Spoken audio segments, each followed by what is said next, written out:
মোৰ গৃহত উপস্থিত হোৱা টাইম 8ৰ আমাৰ যি প্ৰতিনিধিবৃন্দ তেওঁলোকক মই স্বাগতম জনাইছোঁ। তেওঁলোকে অশেষ কষ্ট কৰিও মোৰ ঘৰত আহি উপস্থিত হৈছে। মোৰ ল'ৰাৰ নাম অংশুমান কলিতা। তাৰ প্ৰাথমিক শিক্ষাটো বকো ডন বস্কো হাইস্কুলতে আৰম্ভ হৈছিল। তাৰপিছত ক্লাছ 6ত CBSC কোৰ্চৰ বাবে গুৱাহাটীলৈ স্থানান্তৰ কৰা হয়। গুৱাহাটীৰ কেপিটেল পাব্লিক স্কুলত ক্লাছ 6ৰ পৰা পাঠদান আৰম্ভ কৰে। তাৰপিছত ট্ৰেন্সফাৰ কৰি আৰু গড়চুকৰ SBO পাব্লিক স্কুলত ভৰ্তি কৰি দিয়া হয় আৰু তাতে তেওঁ CBSCৰ পৰা ক্লাছ 10টো পাছ কৰে। 94% লৈ CBSCত তাৰ পৰা পাছ কৰে। তাৰপিছত হায়াৰ ছেকেণ্ডাৰী যেতিয়া সি ছায়েন্সত পঢ়িব লগা হ'ল তেতিয়া সি আগৰ পৰাই চিলেক্ট কৰি থৈছিল যে মই হায়াৰ ছেকেণ্ডাৰী ছায়েন্সটো চাই বিকাশত পঢ়িম। সেইমতে সি গুৱাহাটীৰ শিলপুখুৰীত থকা চাই বিকাশত সেৱা বৰ্ডত ক্লাছ 11-12টো কমপ্লিট কৰে। তাৰপিছত সি JEE মেইনছ দিলে, তাত এপিয়াৰ হ'ল, হৈ পেলাই সি তাত চিলেক্ট হৈ সি NIT শিলচৰত মেকানিকেল BTech পঢ়াৰ কাৰণে গুচি যায়। 2021ত সেইটো কমপ্লিট হয়। তাৰ পৰা সি মেকানিকেল ইঞ্জিনিয়াৰিং হিচাপে সুখ্যাতিৰে উত্তীৰ্ণ হয় আৰু সেই সময়তে কোৰ্চ শেষ নোহোৱাৰ সময়তেই ছত্তীশগড়ৰ পৰা ছত্তীশগড়ৰ পৰাও এটা কোম্পানীয়ে তাক বিচাৰে আৰু সেইমতে সি ছত্তীশগড়তো সি কাম কৰিছিল। তাৰপিছত মই ক'লোঁ যে নহয়, তই প্ৰাইভেট ছেক্টৰত কাম কৰি থাকিব নালাগে, পাৰিলে ঘৰলৈ আহা আৰু নতুনকৈ তুমি আৰু কোৰ্চ পঢ়িবলৈ চেষ্টা কৰা। সেইমতে সি ঘৰলৈ আহিল। আহি তাৰপিছত এবছৰ বহু কষ্টৰে ৰাতি 2-3লৈকেও পঢ়ি পেলাই সি গেট পৰীক্ষাত অল ইণ্ডিয়া বেচিছত 32 ৰেংকত পাছ কৰে।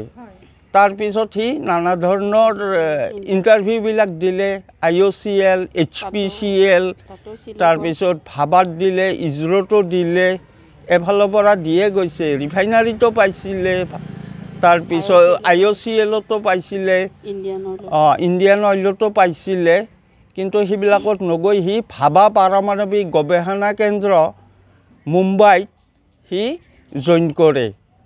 তাৰপিছত তাত কৰ্মৰত হৈ থাকোঁতেই সি ইজৰতো আৰু ইণ্টাৰভিউ দিয়ে। তাৰপিছত 1-2 মাহ পিছত ৰিজাল্ট ওলাল যে মই ইজৰতো চিলেক্ট হৈছোঁ। তাৰপিছত সি দধৰ-মধৰত পৰিল। দুয়োটা সমান পৰ্যায়ৰ বস্তু, ভাবা পাৰমাণৱিক গৱেষণা কেন্দ্ৰই হওক বা ইজৰয়ে হওক, আমাৰ ভাৰতীয় এই দুটা লেখত ল'বলগীয়া প্ৰতিষ্ঠান। কেনেকুৱা লাগিছে আপোনালোকৰ? আমাৰ বহুত ভাল লাগিছে আৰু ভাল লাগিব। আমাৰ অসমলৈ গৌৰৱ যদি সি কঢ়িয়াই আনিব পাৰে, তাৰ জন্মস্থান বকোলৈও যদি সুনাম কঢ়িয়াই আনিব পাৰে, তেতিয়াহ'লে আমি আৰু পৰম সুখী হ'ম। 14 ফেব্ৰুৱাৰীত জইন কৰিব। এখেতে মোৰ বাবাৰ বিষয়ে গোটেইখিনি কথা ক'লেই। মই এতিয়া এটা কথা কওঁ, সি যাতে অসমৰ লগতে বকো অঞ্চলৰ গৌৰৱ কঢ়িয়াই আনক আৰু যাতে সকলো বকোবাসীয়ে মোৰ ল'ৰাটোৰ বাবাক যাতে সকলোৱে আশীৰ্বাদ দিয়ে। সকলোকে ধন্যবাদ দিছোঁ। মোৰ ল'ৰাটোৰ বহুত অভিনন্দন জনাইছে। সকলোকে মোৰ ফালৰ পৰা ধন্যবাদ জনাইছোঁ। মই বহুত সুখী দিয়া। এইখিনি অহা বুধবাৰে আমাৰ বাবা আহিব, যাতে বকোবাসী সকলোৱে আহি আমাৰ বাবাক আশীৰ্বাদ দিয়ে। সকলোকে আহ্বান জনালোঁ অহাৰ কাৰণে। তেওঁ বৰ্তমান ক'ত কৰ্মৰত? বৰ্তমান তেওঁ ভাবা পাৰমাণৱিক বৈজ্ঞানিকত কাম কৰি আছে। যোৱাকালি তেওঁ ৰিজাইন দিলে আৰু বুধবাৰে ঘৰ আহি পাব আৰু 14 ফেব্ৰুৱাৰীত তেওঁ জইন কৰিব। সকলোকে মই আশীৰ্বাদ দিবৰ কাৰণে কৈছোঁ, যাতে মোৰ ল'ৰাটোক সকলোৱে আশীৰ্বাদ দিয়ে। হয়, নমস্কাৰ।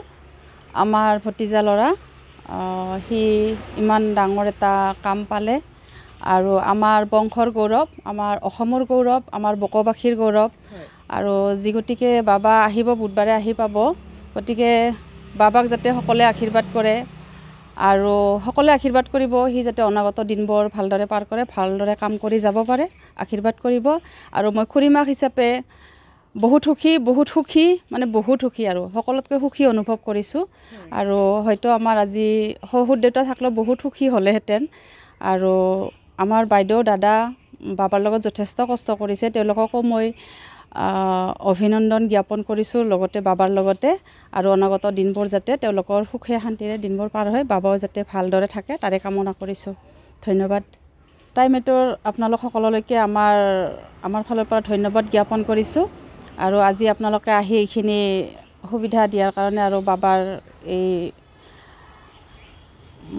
বাবাৰ যিটো সাক্ষাৎ লৈছে সেইখিনি লোৱাৰ কাৰণে আপোনালোকক ধন্যবাদ জ্ঞাপন কৰিছোঁ। আৰু আশা কৰোঁ আৰু সকলোৱে যাতে আমাৰ বাবাক আশীৰ্বাদ কৰে, এয়ে আপোনালোকৰ ওচৰত প্ৰাৰ্থনা।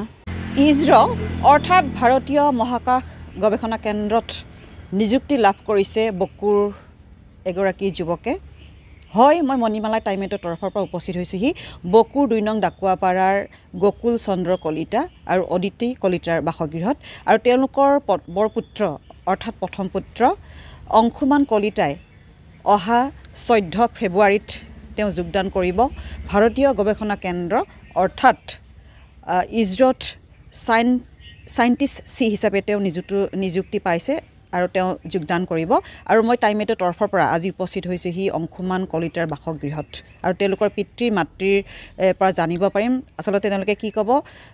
ইয়াতে এটা কথা উল্লেখ কৰোঁ যে বৰ্তমান অংশুমান কলিতা যিহেতু তেওঁ এটা বেলেগ বিভাগত কৰ্মৰত হৈ আছে, আৰু কোন বিভাগত কৰ্মৰত হৈ আছে বা তেওঁ কেনেকৈ তেওঁৰ শৈক্ষিক জীৱন, শিক্ষা জীৱন তেওঁৰ কেনেকুৱা আছিলে, যাৰ ফলত তেওঁ বকুৰ লগতে অসমলৈ গৌৰৱ কঢ়িয়াই আনিবলৈ সক্ষম হৈছে। ভাৰতীয় গৱেষণা কেন্দ্ৰত অৰ্থাৎ ইছৰ'ত চাইণ্টিষ্ট চি হিচাপে তেওঁ নিযুক্তি লাভ কৰিবলৈ সক্ষম।